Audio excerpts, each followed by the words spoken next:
So today our article is talking a little bit about climate change, I guess. Um, but it's kind of concentrating on what our lives might look like or what our lifestyles would look like if we were trying to live a really low carbon lifestyle.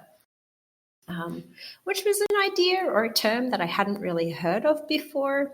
I don't know if anybody else has heard or read anything about like low carbon lifestyles or high carbon lifestyles. It kind of sounds like a diet, right? It makes me think of like high carbs or low carb diets, but it's about carbon, a little bit different.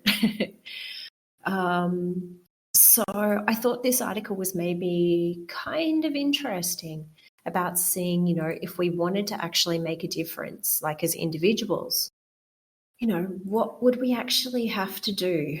What would we need to do to actually make that happen? Um, so hopefully it will be interesting. Maybe this is a good question. Okay, so in the title, because the title is what a 1.5C lifestyle actually looks like. Now, we probably wouldn't say C. What does the C stand for?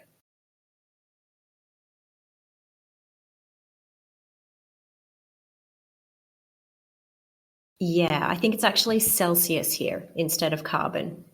Because as Nadia said here, 1.5 Celsius, this is as part of the Paris Agreement, this is what they decided to try to aim for. The idea that the Earth, I think this is correct anyway, correct me if I'm wrong, but the idea that we were trying to keep the warming under 1.5 degrees Celsius. So this is what they're referring to here in the title. They're talking about the way we would have to live, the lifestyle that we as individuals might need to have to try to make sure that we kind of reach this target, or we kind of, I guess we don't want to really reach it. We want to be underneath it, but that we can kind of meet this target maybe.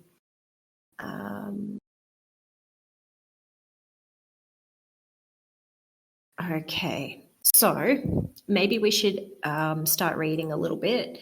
There are some parts that are a bit more scientific than others. We might have a few other acronyms or a few other kinds of terms like this that might be a little bit confusing. We might need to look up a little bit because some of it is a little bit more scientific, but hopefully it should all make sense. So let's get started. Let me see who our first reader is. Nina, would you like to start today?